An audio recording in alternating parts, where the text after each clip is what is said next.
plusieurs détectives et consorts pour essayer de mettre la main sur les enfants. Et surtout quand j'ai pris l'option d'aller en justice, il fallait l'adresse physique. On ne convoque jamais quelqu'un aux États-Unis ou au Texas, surtout la loi est telle que on ne convoque pas quelqu'un à son adresse de travail, on ne convoque pas quelqu'un à son adresse de l'église, chez son ami et consorts, il faut une adresse physique.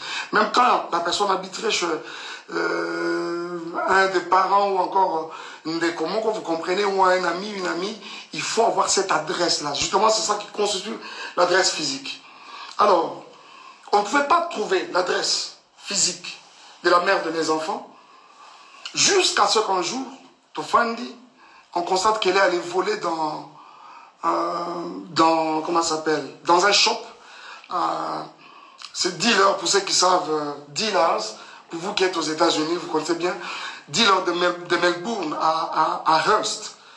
C'est justement là qu'elle a volé quelques articles qui variaient entre 500 et 750 dollars. On voit ça sur les nets, sous la page officielle comment je vais dire, les sites officiels de Tarrant County Jail. Parce qu'elle avait été arrêtée, elle a fait 2 jours, des trucs comme ça. Alors c'est quand cet article sort finalement sur le net que nous mettrons la main sur son adresse.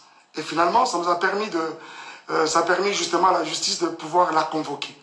On est allé le jour où on n'arrivait pas à mettre la main sur lui, jusqu'à ce qu'on l'a eu, on l'a servi elle-même à main propre. Elle a répondu. Et ce caisse a commencé, c'est-à-dire comment je dis, le procès a commencé. Jusqu'à ce que je vais avoir la garde des enfants. Mais je souligne que c'était une garde temporaire. Pourquoi? Parce que ça donne justement la possibilité à la partie où les autres en faveur n'a été, s'il y a un recours à faire, à ça la recours. Et dans l'entretemps, ça c'était le 5. C'est d'abord bien avant cela, ça a été reporté pour le 5 janvier. Et pendant tout ce temps, j'étais aux États-Unis. Ceux qui peuvent le savoir le savent que j'avais mis beaucoup de temps aux États-Unis parce que les enfants d'abord étaient abandonnés presque à eux-mêmes. C'était vraiment, je suis parti vraiment en catastrophe. Alors, j'ai mis beaucoup de temps aux États-Unis, le temps de vraiment rester avec eux, faire davantage le corps et puis créer une bonne ambiance autour de nous. Chose qui a été faite. Totikali pendant longtemps, jusqu'à ce qu'on me donne cette garde. Il y a beaucoup d'autres personnes qui non, c'est faux, c'est lokuta, c'est lokuta, maïkakosi, à l'exception de Mukanda et consorts. Je n'avais jamais menti parce que ce n'est vraiment pas dans mes habitudes de mentir. C'est cette garde-là, justement, qui m'a permis de devenir responsable numéro 1 des enfants à l'école. Parce que désormais, depuis là, rien ne pouvait passer par quelqu'un d'autre que par nous. Si l'enfant est malade, s'il y a des frais à faire, s'il y a quelque chose, si les écoles doivent communiquer, c'est avec moi qu'ils devaient communiquer. Et c'est ce même ordre de la Cour qui a permis à ce que, permettez, j'ai ces 2 passeports que vous voyez. Ce sont les passeports américains des enfants, de Shaddai et des Zion. Vous savez très bien qu'aux États-Unis, un seul parent ne peut pas se permettre de faire le passeport des enfants sans l'aval de l'autre. Mais cet ordre-là de la Cour m'avait permis, comme j'avais les enfants, de façon temporaire bien sûr, mais c'était un full custody, mais temporaire, ça m'a permis à faire les 2 passeports des enfants. Je ne sais pas si vous voulez voir, jusqu'ici peut-être que je suis en train de mentir. Vous voulez voir les photos de Zion et de Shaddai? Alors, on en est où même encore? Et finalement, et quand on reviendra pour une prochaine audience, au moment de trancher la chose,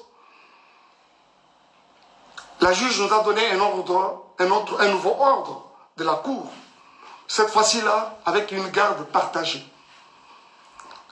Et dans cet ordre, il était dit que chacun des parents devait garder les parents une semaine après une autre, une semaine après une autre. Je m'en étais un peu plaint de constater que finalement, l'éducation, ça déséquilibre même les enfants. Je me suis dit, mais est-ce que cet ordre, c'est vraiment bien fait ou quoi? Une semaine au Bazalia. J'avais trouvé ça vraiment pas satisfaisant, mais il fallait faire avec. Mais tout de suite après, je suis tombé malade. Je suis tombé malade et après, je suis rentré au Congo. Je suis rentré au Congo. Alors, bien avant que je ne rentre, j'étais avec les enfants quand c'était mon tour. Et par 2 fois, quand je ne suis pas là, c'est mon frère, Junior Kalonji, qui le récupère. Et d'ailleurs, même les quelques fois où je pouvais être absent, ils sont avec mon frère.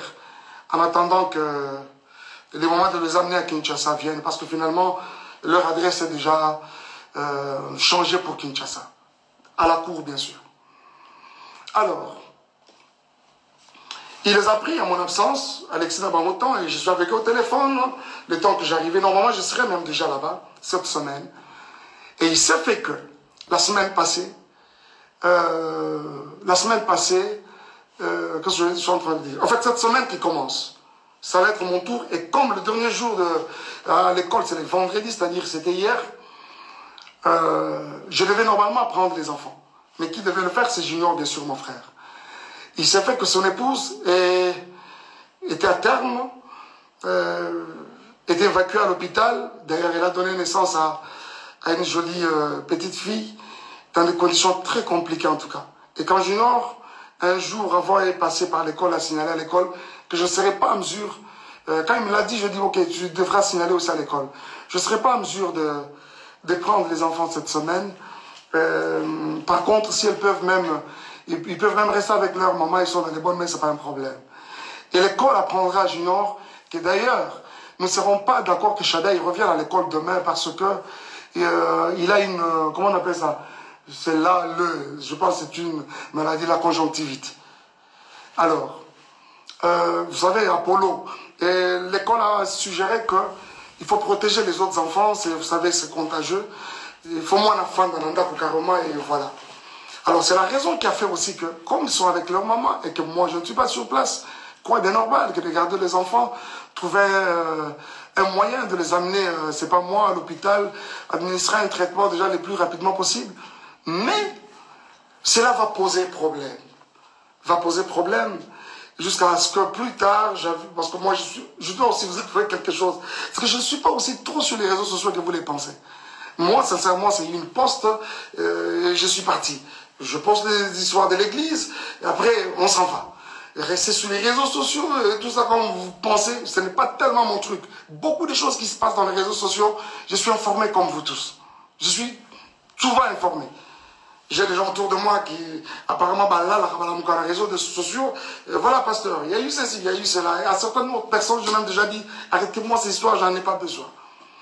Mais jusqu'à ce que c'est des insultes, un live a été démarré hier par la mère de mes enfants. Il a dit des choses et des choses et des choses et des choses. Jusqu'à ce qu'elle revienne aujourd'hui dans un autre où elle va encore dire des choses, des soi-disant vérités d'après elle, des choses et des choses. Réfléchissons un peu. Comment, à cause du fait que j'ai manqué à un rendez-vous, de prendre les enfants à mon tour, de prendre les enfants tous au Roland Bongo, ça peut constituer tout ce que vous avez constaté. Et ce frère, ce même monsieur-là, Junior et sa femme, qui sont traités des inconnus. Et vous, elle sait très bien, la mère de mes enfants, elle sait très bien que je ne suis pas aux États-Unis, je suis à Kinshasa. Quoi de normal que de garder carrément les enfants? Et surtout que l'aîné, le premier est malade. Comment on veut que les enfants aillent chez un inconnu, chez les inconnus, alors que toi-même, la mère des enfants, tu es sur place? Et quand ce n'est pas le cas, on doit commencer à insulter. On doit commencer à dire n'importe quoi, et même sur des personnes qui n'ont rien à voir avec les problèmes qui nous déchirent. Bien aimé, écoutez un peu. Je suis resté avec ces enfants pendant près d'1 an. Tous les temps qu'elle a passé à Kinshasa. Elle a passé à Kinshasa, tous ces temps à Kinshasa. C'est moi qui étais avec les enfants. quand je pouvais bouger un peu, revenir pour l'église, c'est Junior, aujourd'hui inconnu, qui reste avec les enfants et son épouse. Et aujourd'hui, il s'est fait un problème comme quoi, on dit, les enfants, balobi que la tantine qui nous lave nous touche à des parties intimes. Vous voyez comment, jusqu'où le mensonge veut aller? Je vais vous dire quelque chose. Parce que généralement, quand on ment, on ne maîtrise pas beaucoup de choses. Cette dame-là, la tantine en question, je vous ai dit qu'elle a donné naissance hier d'une jolie petite fille. Sa grossesse, c'était une grossesse un peu avec beaucoup de tourments. Je dois vous l'avouer. On ne parle pas du couple, il y a Batou Awa, mais je suis obligé de vous le dire. Le médecin l'avait interdit, mouvement ne soit compliqué, ce qui fait que elle ne préparait pas, elle ne faisait pas, elle n'était pas trop au ménage, mais ça l'a passi, parce que c'était une grossesse avec beaucoup de tumultes. Et ça fait que ce n'est pas la tantine qui lavait les enfants. Les enfants sont venus dans cette maison-là. On trouvait cette maman déjà grosse, avec déjà cette grossesse à problème. Ce n'est pas elle qui les lavait. C'est mon frère, la Junior, qui le faisait quand moi je suis absent. Et quand c'est moi-même qui suis là, c'est très tôt matin, 5h30, ils sont debout, je m'occupe, et on se colle à bango, faire la bouillie de Zion, je le fais manger, je donne le céréal à l'autre, je fais le lunch, et puis voilà, je le dépose à l'école. Ce n'est pas la tantine qui lavait. La personne qui lavait les enfants, si ce n'est pas moi, c'est mon frère Junior. Donc s'il y a quelqu'un qui est touché à la partie intime, aux parties intimes des enfants, ce n'est pas la tantine, donc ça doit être moi, ça doit être Junior.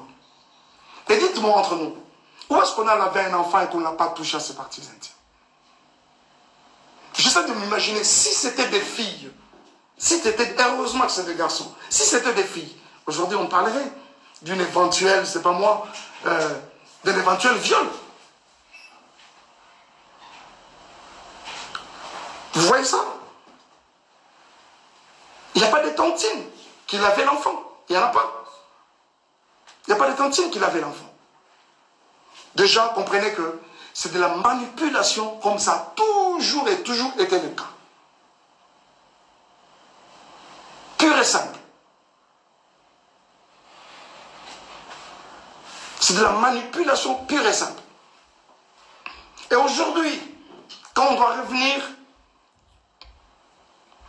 revenir sur Madjabou, on doit revenir sur les couples Bondo, à savoir Papa Roy et Maman Mariam, jusqu'à aller plus loin encore, diffamer ce couple, l'homme et la femme, n'a pas terme au Yobinomoro Boyoki, que je suis même incapable de répéter ici, c'est tellement lourd dans ma bouche.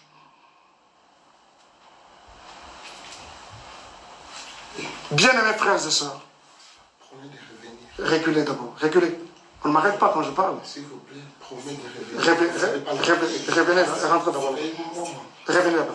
Rentrez d'abord.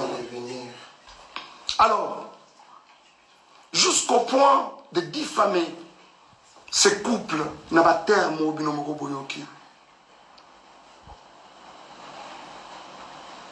Bien-aimés, je vois souvent, quand nous postons même nos enfants dans les réseaux sociaux, ça et là, c'est des commentaires, ils sont jolis, ils sont beaux, ils sont cultes, ainsi de suite. C'est qui ces parents-là?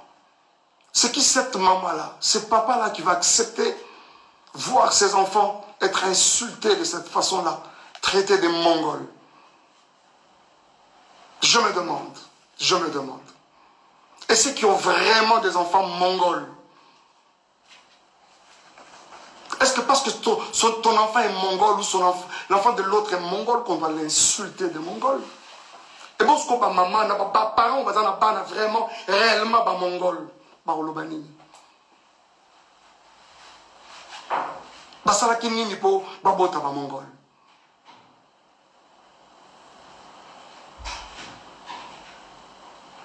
En plus, il faut voir ces enfants-là qu'on insulte.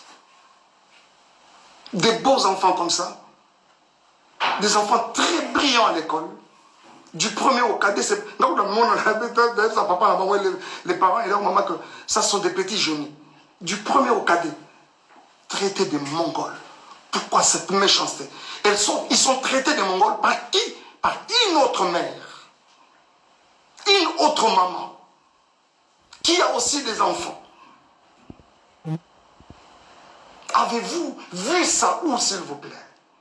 Nous sommes dans une société où Tokoli, telle que les parents de l'autre, c'est pratiquement... Le papa de l'autre, c'est ton papa. La maman de l'autre, même dans la quartier, quand on rentre, bonjour papa, bonjour maman. Chez les parents, idem. C'est-à-dire l'enfant de l'autre, c'est pratiquement ton enfant. Mais pourquoi traiter les enfants d'autrui des Mongols?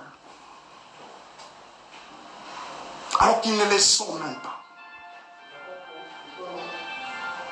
Cette femme, traitée de cette façon-là, une femme respectueuse avec beaucoup de valeurs aussi, comme cette maman-là, Mariam, aujourd'hui, avec une réputation ternie comme ça, qui peut accepter ça? Cette femme, c'est une femme au foyer. Elle a une belle famille, elle a sa famille. Qui peut accepter ça, s'il vous plaît? Qui peut accepter ça?